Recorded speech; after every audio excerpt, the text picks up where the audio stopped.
ایک ہوتی ہے انسان کی مجبوری، معذوری، عذر، ایک ہوتی ہے اس کی لاپرواہی۔ ان دونوں چیزوں میں زمین و آسمان کا فرق ہے۔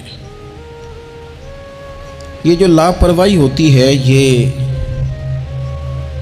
کسی بھی شخص سے منسلک ساری چیزوں کو ہی خراب کر دیتی ہے۔ آپ نے ایک چھوٹا سا پودا بھی اگر لگایا ہے اور آپ لاپرواہی کا مظاہرہ کرتے ہیں تو وہ خشک ہو جائے گا۔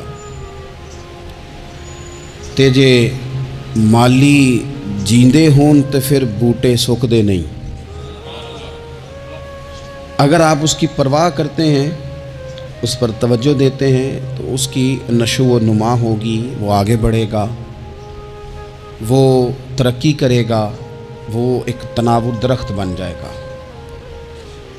جس چیز کی بھی آپ پرواہ نہیں کرتے، آپ اپنی صحت کی ہی اگر پرواہ نہیں کرتے، آپ نے کبھی نہیں دیکھا کہ یہ کھانا جس ہوٹل سے میں کھا رہا ہوں یہ کوئی معیاری ہے یا بالکل غیر معیاری ہے، آپ نے کبھی پرواہ نہیں کی کہ مجھے کوئی اپنی خوراک کا وقت مقرر کرنا چاہیے اور مرتب طریقے سے مجھے غذا لینی چاہیے، تو آپ بیمار ہو جائیں گے۔ لاپرواہی آپ کسی چیز کی بھی کریں، غفلت آپ کسی چیز پر بھی کریں، بات کو شخص آپ کو سمجھا رہا ہوتا ہے، آپ کو گھر والے کوئی بات کہہ رہے ہوتے ہیں، لیکن چونکہ آپ غیر حاضر ہیں، لاپرواہی سے سن رہے ہیں، غفلت سے سن رہے ہیں، تو آپ کو پوچھنا پڑتا ہے کیا کہا تھا آپ نے؟ کیوں بھلا یہ ہوتا ہے کہ آپ غفلت میں تھے؟ یہ جو غفلت ہے نا، غفلت یہ بڑی نقصان دہ چیز ہے۔ یہ انسان سے تعلق رکھنے والی ہر چیز کا برا حال کر دیتی ہے۔ ہم نہ تو اب کمزور ہیں، نہ ان پڑھ ہیں، نہ چھوٹے ہیں، نہ جدید دور کے تقاضوں سے ہم نا آشنا ہیں۔ کسی شخص سے بھی آپ گفتگو کریں گے تو اللہ کے فضل سے وہ ڈھیر ساری چیزوں کا ادراک رکھتا ہے، سمجھ رکھتا ہے، شعور رکھتا ہے۔ وہ آپ کے ساتھ جب گفتگو کرتا ہے تو محسوس ہوتا ہے کہ وہ ساری چیزوں کو سمجھ رہا ہے، خطرات سے بھی آگاہ ہے، خوشخبریوں سے بھی آگاہ ہے، آنے والے وقت میں کون سی چیزیں نقصان کا باعث بن رہی ہیں اور کون سے پھول خوشبو دینے جا رہے ہیں، وہ سب چیزوں کو جانتا ہے۔ لیکن اس کے باوجود جو اتنی زیادہ کمزوری امت میں آ گئی ہے، اس قدر زیادہ ٹوٹ پھوٹ کا جو ہم شکار ہیں، تو زیادہ تر مسئلہ ہماری لاپرواہیوں کا ہے۔ ہم غفلتوں کا شکار ہیں۔ غفلت ایک خوفناک چیز کا نام ہے، یعنی جو بندہ پرواہ نہیں کرتا، توجہ نہیں دیتا، خیال نہیں کرتا اپنی ذمہ داریوں کا، وہ شخص فساد کا باعث بنتا ہے، وہ نقصان کرتا ہے، وہ اذیت ناک حد تک چیزوں کو لے جاتا ہے۔ آپ کو بہرحال پرواہ کرنی پڑتی ہے۔ یہ جس دور میں میں اور آپ ہیں نا، یہ لہو و لعب کا دور ہے، کھیل تماشے کا۔ کھیل تماشا ہمیشہ انسان کو لاپرواہ کر دیتا ہے۔ آپ دیکھ لیں، کل تک کھیل تماشا کسی گراؤنڈ میں جا کر کسی آلے کے ساتھ کھیلا جاتا تھا، وقت نکال کے لوگ جاتے تھے، کچھ دیر کے لیے ان کا ذہن تقسیم ہوتا تھا، گھر لوٹتے تھے، اپنی ڈیوٹی کرتے تھے۔ اب کھیل تماشے ہماری جیبوں میں آ گئے ہیں۔ چھوٹا آدمی، بڑا آدمی، اس سے بڑا آدمی، وہ سب اس کھیل تماشے میں مبتلا ہیں، اور وہ مذاق کی کیفیت اتنی دور چلی گئی ہے، میں بڑی معذرت کے ساتھ یہ بات عرض کرنے لگا ہوں کہ بعض اوقات بڑے بھی اس چیز کا شکار ہو کر اس طرح کی بات کرتے ہیں کہ چھوٹے ادھر ادھر دیکھ رہے ہوتے ہیں کہ کیا اس کو یہ بات کرنی چاہیے تھی، لیکن چونکہ ساری رات ساری صبح لگ ہی اس کھیل تماشے میں گئی ہے، لہو و لعب میں گئی ہے، مزاج بن گیا ہے، قوم سنجیدہ نہیں رہی۔ آپ کسی شخص سے بھی بات کر رہے ہوتے ہیں تو وہ چاہتا ہے کہ کچھ دیر میں گپ شپ کروں، کھیل تماشا کروں، شغل مغل کروں، میں گزر جاؤں۔ سنجیدگی فکر، مزاج کا ٹھہراؤ۔ اور درویشوں نے تو شکوہ کیا ہے کہ عمر بیت گئی، لوگوں کی عمر بیت گئی، ہڈیاں کمبن، گوڈے کھڑکن، اڑ گیا لک تیرا، اجے بھی گناہ تو باز نہ میں، واہ واہ مرد دلیرا۔ میاں صاحب کہنے لگے یہاں تک تو پہنچ گیا ہے کہ ہڈیاں کمبن۔ اور تیرے گوڈے کھڑکن تے اڑ گیا لک تیرا، اجے بھی گناہ تو باز نہ آویں، او واہ واہ مرد دلیرا۔ وہ تو اتنا دلیر ہو گیا کہ جب تجھے چاہیے تھا کہ اب ہی تیرے ہاتھ میں استغفار کی تسبیح آتی، اب ہی تجھے سجدے کا ذوق ہوتا۔ ہم اتنے زیادہ غفلت کا شکار ہیں، آپ یقین کریں۔ دیکھو، معافی ہوتی ہے عذر کی، معافی ہوتی ہے معذوری کی، غفلتوں کی معافی۔ جب ہم اسکول میں پڑھتے تھے، مدرسے میں پڑھتے تھے، تو جس بچے کا پتہ چل جاتا تھا نا یہ بیمار تھا، اسے مارنی پڑتی تھی۔ جس کا پتہ چل جاتا تھا نا کہ اس کے گھر میں کوئی پریشانی آ گئی تھی، اسے مارنی پڑتی تھی۔ غصہ دلانے والی بات یہ ہوتی تھی کہ گھر والے کہتے تھے کہ ہم نے تو بھیجا تھا، صبح تیار کر کے بیگ دے کے اس کو روانہ کیا تھا، اور جب پتہ چلتا تھا نا کہ یہ آیا نہیں، وہاں بیٹھ کر وقت گزارا، وہاں بیٹھ کر وقت گزارا۔ اب یہ وہ مسئلہ تھا کہ استاد اس پر یوں ہوتا تھا کہ جس طرح وہ پورے جلال میں آ گئے۔ اس بات نے انہیں اتنا غصہ دلا، وہ تو بیٹھا رہا، جان بوجھ کے نہیں آیا۔ اس کو شدید مار پڑتی تھی۔ جب ہم بڑے ہوئے، کتاب و سنت کو دیکھا تو کچھ چیزیں عجیب سی سمجھ میں آئیں۔ سیاستہ میں حدیث موجود ہے کہ صحابہ کرام علیہم رضوان فرماتے ہیں کہ ایک جنگ کا موقع تھا، تو وہ رستے بڑے سخت تھے، دشوار گزار گھاٹیاں تھیں، بڑی مشکل سے ہم نے وہ راہیں طے کی۔ ہمیں لگا کہ اس جہاد پر ہمیں بہت اجر ملے گا، اور پھر ہمارے دلوں میں یہ بھی خیال آتا تھا کہ فلاں فلاں فلاں فلاں تو صحابی آئے نہیں، وہ تو گھر میں رہے۔ اللہ کے محبوب صلی اللہ تعالیٰ علیہ وسلم نے ہمارے ان خیالات کو بھانپا اور کریم فرمانے لگے تمہیں اس جہاد پر بڑا اجر ملے گا، لیکن یاد رکھنا تمہارے کچھ بھائی ہیں جو گھروں میں بیٹھے ہیں، مجبوریوں نے، آزمائشوں نے، پریشانیوں نے، عذر نے انہیں آنے نہیں دیا۔ جتنا تمہیں صبر کر کے، مشقت جھیل کے، سفر کر کے جہاد کا ثواب ملے گا، اتنا ہی انہیں گھر بیٹھے بیٹھے بھی ثواب ملے گا۔ آئے نہیں۔ یہ کس بندے کا معاملہ ہے؟ جو عذر والا ہے۔ اور اگر کسی کے اجتہاد میں غفلت ہو گئی، حضرت کعب بن مالک رضی اللہ تعالیٰ، یہ بھی صحیح بخاری میں، کل چلا جاؤں گا، حضور تو جہاد پہ چلے گئے لیکن اجتہاد میں غفلت ہو گئی، کل چلا جاؤں گا، پرسوں جاؤں گا، ترسوں، فرماتے میں جا ہی نہیں سکا، حضور واپس آ گئے۔ جن منافقوں نے جھوٹ بولے جا کے کہ یہ مسئلہ ہو گیا تھا، یہ مسئلہ ہو گیا تھا، ان کو تو مل گئی معافی، لیکن میں چونکہ مخلصین میں سے تھا خدا کے فضل سے، اور ہو گئی تھی غفلت، 50 دن نبی کریم مجھ سے ناراض رہے۔ 50 دن اللہ کے لیے کہ تو رب کے رستے میں جہاد کرنے نہیں آیا۔ 50 دن حضور ناراض رہے۔ فرماتے تھے مدینے کی گلیاں میری تھیں، سب میرے اپنے تھے، پر کریم جو ناراض تھے تو کوئی پھر سلام بھی نہیں لیتا تھا۔ مجھے یوں لگتا تھا کہ مجھے دیکھ کر ہوائیں اور فضائیں بھی رستے بدل جاتی ہیں۔ 50 دن میں مسجد میں آتا تھا، جب میں چہرہ ادھر کرتا تو حضور مجھے دیکھتے، اور جب میں حضور کو دیکھتا تو کریم چہرہ بدل لیتے، میں ویکھاں تے یار نہ ویکھے، تے جدوں نہ ویکھاں ادوں ویکھے، ایڈے نصیب کتھوں تتڑی دے، میرے وچ ویکھن دے ویکھے، غلام فریدہ بوئے یار دے مرنا ہے پاویں ویکھے یا نہ ویکھے۔ ختم ہو گئی بات۔ حضرت کعب بن مالک کہتے ہیں 50 دن کے بعد پھر رب کریم نے میری توبہ قبول کی، اور مدینے والے رسول نے اعلان فرمایا جو عذر کی وجہ سے نہیں جا سکے، مجبوری سے، انہیں گھر بیٹھے بیٹھے ثواب ہے، لیکن جن کے اجتہاد میں غفلت ہوئی، سمجھنے میں غفلت ہوئی، کل پرسوں ترسوں چلے جائیں گے، ان سے 50 دنوں کی ناراضگی ہے۔ کتنے لوگ ہیں جن کی فجر گزر جاتی ہے بستر پہ، زور گزر جاتی ہے پھٹے پہ گپوں میں، عصر گزر جاتی ہے چائے پینے میں، مغرب اور عشاء موبائل پہ لیٹے لیٹے بیت جاتی ہے، اور ان سے آپ گفتگو کریں تو وہ دانشور ہیں، آپ بات کریں تو پنچایت ختم کرنے والے لوگ ہیں، آپ ان سے بات کریں تو وہ عالمی سیاست پر نظر رکھتے ہیں، آپ گفتگو کریں تو شعور کی اعلیٰ گتھیاں سلجھاتے نظر آتے ہیں۔ خدا مجھے ایسی خدائی نہ دے کہ اپنے سوا کچھ دکھائی نہ دے۔ یہ غفلتیں ہیں، یہ شورش ہے، یہ اپنے منہ سے خود میاں مٹھو بننا ہے۔ اس غفلت کو تھوڑا سا توڑا جائے، ورنہ زنگ لگ جاتا ہے صلاحیتوں کو۔ جو لوگ تھوڑے دن موٹر سائیکل نہیں نہ چلاتے ان کے لیے مشکل ہو جاتا ہے پھر اس کو سٹارٹ کرنا بھی۔ ہمارے استاد کہا کرتے تھے جو لوگ پڑھاتے نہیں انہیں کتابیں بھولنے لگ جاتی ہیں، جو لوگ کوئی کام کرتے نہیں پھر وہ آہستہ آہستہ وہ زنگ آلود ہو جاتا ہے، وہ کہتے ہیں اب نہیں ہو سکتا تم سے، اب مشکل ہے۔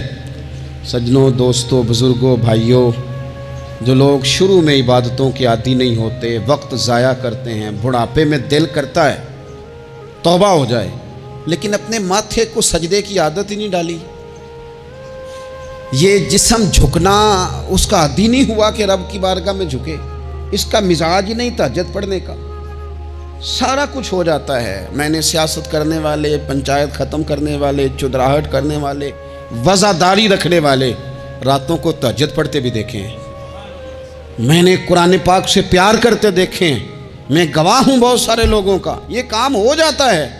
شرط یہ ہے کہ بندہ اپنی غفلت کی پٹی تھوڑی دیر کے لیے کھولے۔ دوسری بات یہ کہ ہم خوش فہمیوں میں بڑا زندہ ہیں، بڑا زندہ ہیں، بڑا اوہو، یعنی 2 4 5۔ کچھ لوگ کہتے ہیں اللہ کریم بڑا ہے، اللہ اگر کریم بڑا ہے نا میرے بھائی تو نبی پاک صلی اللہ علیہ وسلم نے فرمایا وہ بڑا بیوقوف ہے جو خدا کی رحمت کی امید بھی رکھے اور اللہ کو ناراض بھی کرے، تو بیوقوف بندہ ہے۔ اگر وہ کریم ہے تو پھر تو محبت میں ہی اس کی بات مان، بات تو پھر بھی نہیں مان رہا۔ کچھ لوگ کہتے ہیں نبی پاک صلی اللہ تعالیٰ علیہ وآلہ وسلم شفاعت کریں گے، بھئی ہمارا تو سہارا ہی اس بات پہ ہے، حضور سفارش کریں گے، پر نبی پاک نے درجنوں جگہوں کہا ہے جو میرے طریقے پہ نہ چلے فلیس منا، مجھ سے نہیں۔ حضور نے فرمایا جو بڑے کی توقیر نہ کرے، چھوٹے پہ رحم نہ کرے، وہ مجھ سے نہیں۔ فرمایا جو ملاوٹ کرے وہ ہم میں سے، تو یہ حدیثیں بھی تو یاد رکھو نا۔ شفاعت کی بات انکار نہیں، حضور گناہگاروں کی ہی کریں گے، لیکن یہ حضور نے جو ہمیں اسباق پڑھائے یہ کس لیے پڑھائے؟ یہ بھی تو ہماری سمجھ کے لیے ہے نا۔ یہ ساری چیزیں ہم نے غفلت بنا کے اپنے اوپر اوڑھ لی، اور پھر سب سے بڑی بات یہ، جو لوگ جنت کے وارث اور مالک ہیں نا، کریم محبوب نے فرمایا یہ جو میری بیٹی فاطمہ ہے جنتی عورتوں کی سردار ہے، تو یہ تو جنت کی مالکہ اور وارثہ ہیں، وہ تو ساری رات ہی نماز پڑھتی تھی، تو سارا دن عبادت کرتی تھی، پاک سب سے زیادہ تو ان کو تھا، تو یہ تو 1 منٹ کے لیے مصلی سے جدا نہیں ہوئے۔ اور جنہوں نے صرف امید لگائی ہے، کوئی ان کے پاس ڈگری نہیں، وہ بن کے بیٹھ گئے ہیں، وہ کہتے ہیں جناب جنت مطلب ہم جسے کہیں گے معاذ اللہ وہ ہو جائے گا، دوسرے کو جانے دیتے ہیں۔ اپنی زندگی میں خوش فہمیاں نہ لائیں، یہ غفلت پیدا کرتی ہیں۔ غفلت بڑی خطرناک چیز کا نام ہے، جب بندہ غافل ہو جاتا ہے۔ میں آپ سے ایک بات عرض کروں، حضرت عبداللہ ابن مسعود فرماتے ہیں کہ مومن رائی کے دانے کے برابر غلطی ہو جائے تو اسے لگتا ہے میرے سر پہ پہاڑ کھڑا ہے، اور فرمایا جو منافق ہوتا ہے نا وہ پہاڑ کے برابر گناہ کر کے کہتا ہے بات ہی کوئی نہیں، فلانا بھی کرتا ہے، یہ بھی کرتا ہے، ساری دنیا کر رہی۔ یہ نفاق کی علامت ہے، اگرچہ بعض نے اسے نفاق عملی کہا، اعتقادی نہیں کہا۔ عزیز دوست، جب آپ چھوٹی گناہ چھوٹی غلطی کرتے ہیں تو پھر وہ چھوٹی چھوٹی غلطیاں پہاڑ بنتی ہیں، چھوٹی چھوٹی۔ وہ حضور نے فرمایا نا جب تو ایک گناہ کرتا ہے تو تیرے دل پہ ایک دھبا لگتا ہے، نہ توبہ کرے تو دوسرا لگتا ہے، نہ کرے تو تیسرا، پھر دل کالا سیاہ ہو جاتا ہے۔ چھوٹی چھوٹی غفلتیں بڑی غفلتوں کو جنم دیتی ہیں، چھوٹی چھوٹی کمزوریاں بڑی کمزوریوں کو لے کے آتی ہیں۔ اسی طرح بخاری مسلم میں حدیث ہے، نبی پاک صلی اللہ تعالیٰ علیہ وسلم نے فرمایا کچھ لوگ کھلم کھلا گناہ کریں گے قیامت کے قریب، اعلانیہ۔ یا رسول اللہ صلی اللہ علیہ وسلم وہ کس طرح؟ تو حضور فرماتے ہیں انہوں نے رات کو غلطی کی تھی، رب نے ان کی غلطی پر پردہ ڈال دیا، انہوں نے سویرے اٹھ کے خود لوگوں کو بتانا شروع کیا، اور دیکھا میں نے رات یہ کیا معاذ اللہ۔ فرمایا جب انہوں نے اللہ کے پردے کو کھولا تو پھر رب نے بھی ان کا پردہ کھول دیا۔ او میرے دوستو بتاؤ نا، جس کے رب پردے کھول دے پھر کون ہے جو اس کی پردہ داری کرے، کون ہے جو پردہ پوشی کرے؟ حضور فرماتے اس نے کلم کلا گناہ، فخر سے بتاتے ہیں لوگ یہ کرتا۔ میں بڑے ادب سے عرض کروں گا بزرگوں کی خدمت میں، جو بڑی عمر کے ہیں جن کی اب اولادیں ہیں، اگر ان کی زندگی میں کچھ ایسی کمزوریاں ہیں تو بچوں کو سمجھانے کے لیے بھی اس کو ڈسکس نہ کریں، ہم یہ کرتے تھے، ہم یہ کرتے تھے، اس کا کوئی فائدہ نہیں، یہ ہم کر کے دیکھا ہے سارا کچھ، نہ نہ نہ نہ۔ جس طرح گناہ ہے اس طرح گناہ کا اظہار بھی گناہ ہے. آپ ڈبل جرم کر رہے ہیں, آپ دلیر کر رہے ہیں سامنے والے کو کہ تو بھی کر, خیر ہے. بلکہ ایک نوجوان مجھے ایک دفعہ کہنے لگا جی ابا جی کہتے ہیں میں نے 35 سال یہ کام کیا ہے, یہ سب غلط ہے. تو میں نے ابا جی سے کہا چلو 15 کو سال مجھے بھی کر لینے دو, پھر میں بھی توبہ کر لوں گا. یہ ہم لوگوں کو دعوت دے رہے ہیں کہ غلط کام کرو. قرآن مجید کو آپ دیکھیں گے نا سورہ یاسین کے اندر, یہ بھلا کفر کیوں ہوتا تھا, منافقت کیسے پیدا ہوتی تھی, بت پرستی کیسے عام ہوتی تھی.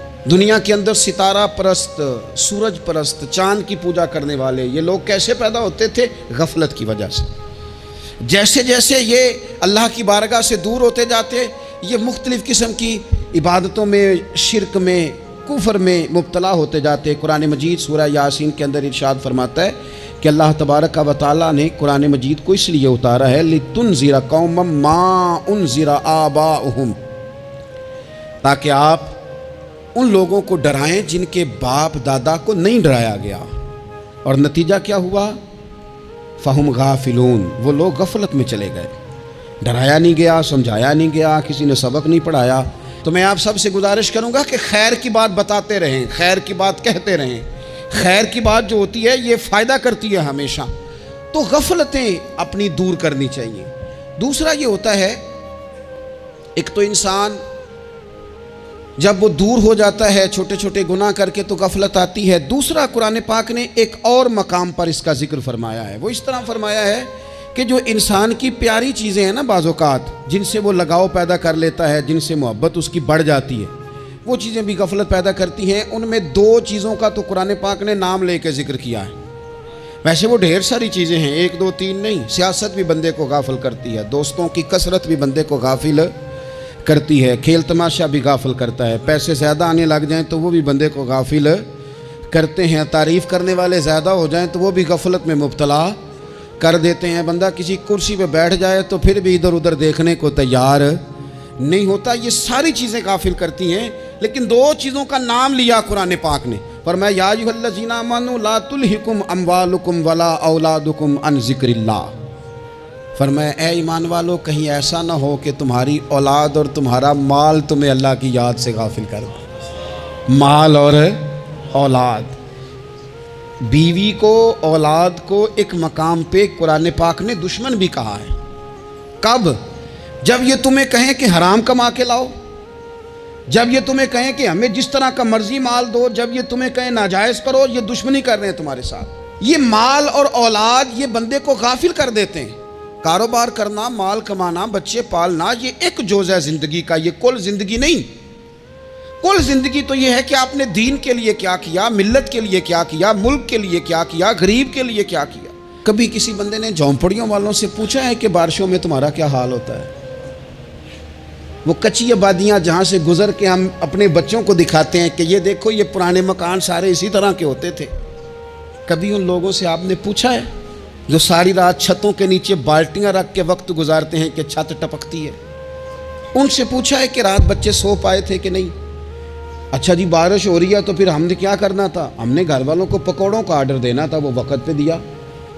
ہم نے کہا تھا کوکنگ آج اپنی. یہ کب ہوتا ہے؟ جب قومیں غافل ہو جاتی ہیں مال میں, مزوں میں, اپنی ذاتی زندگی کے پیچ و تاب میں, پھر وہ اتر کر دائیں بائیں دیکھنا پسند نہیں کرتی.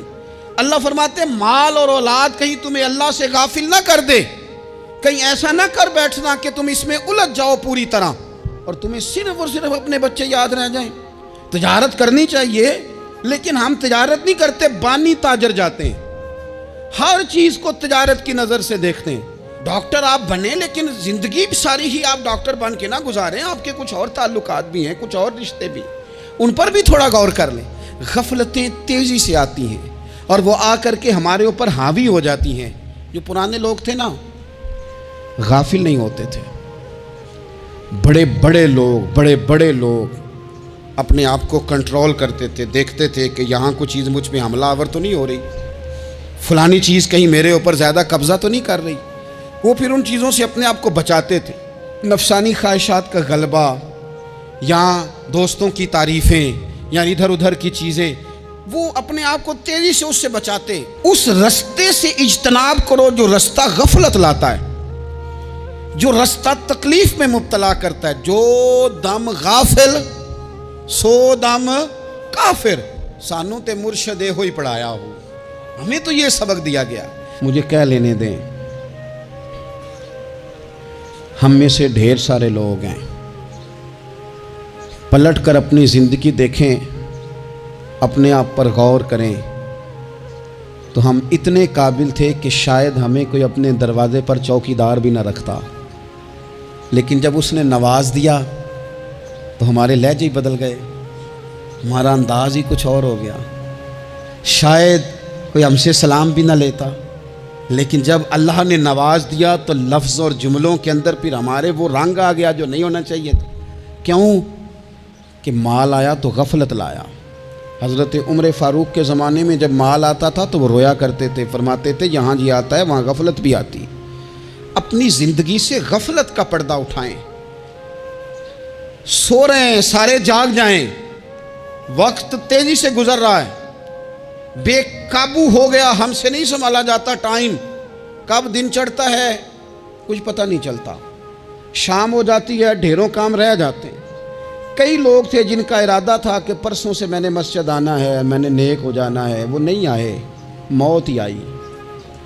حضرت اسرائیل ہی آئے, بڑا پیار کیا فلانے نے, او ہو جی, بڑا ہی رو رہے تھے اس کے بچے. پھر کیا قبر پہ بیٹھے رہتے ہیں سارا دن؟ پھر کیا کیا انہوں نے بچوں نے؟ کسی نے کہا میں نے ساتھ جانا ہے؟ نتیجہ کیا نکلا؟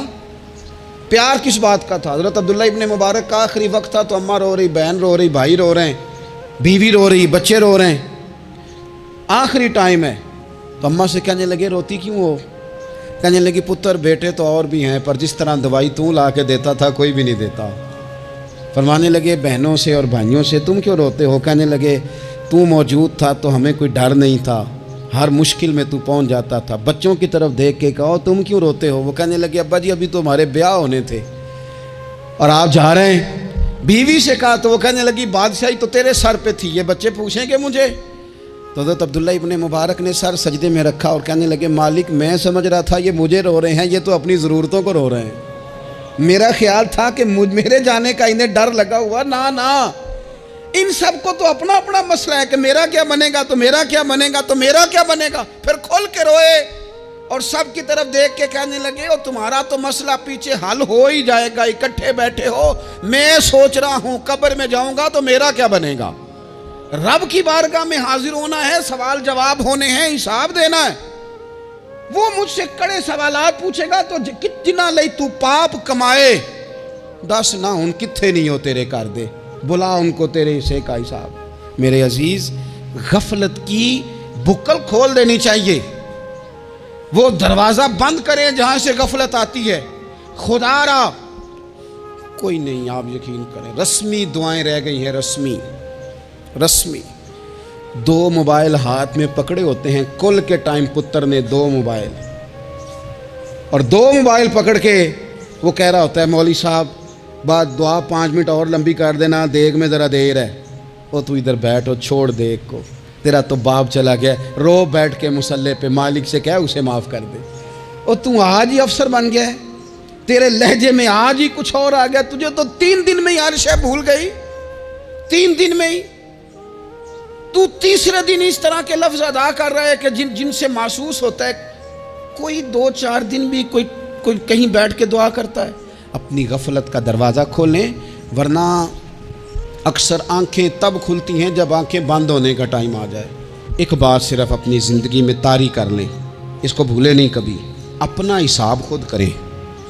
جس طرح ہم پیسے سارے دوستوں کے ساتھ ساری چیزیں ٹھیک ہیں, لیکن اگر ذاتی پیسے گننے ہوں تو وہ اندر سے لوگ دروازہ بند کر کے اپنے بال بچوں کے ساتھ گنتے ہیں, ان میں لوگوں کی شراکت داری پسند نہیں کرتے, چونکہ ذاتی مسئلہ ہے. اور ٹھیک ہے بات بھائی, کسی کا ذاتی مسئلہ ہے, وہ ٹھیک کر رہا ہے جو بھی کر رہا ہے.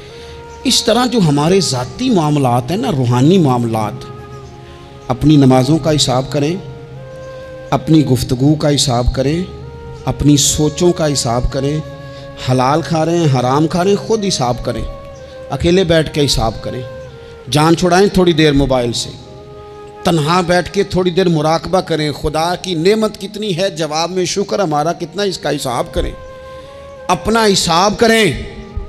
اور حضرت عمر فاروق کا وہ جملہ یاد رکھیں، فرمایا کرتے تھے اپنا حساب کر لو اس سے پہلے کہ تمہارا حساب کیا جائے، یہ نہ ہو کہ پھر رب رسول حساب کریں اور تمہارے لیے مشکل ہو جائے۔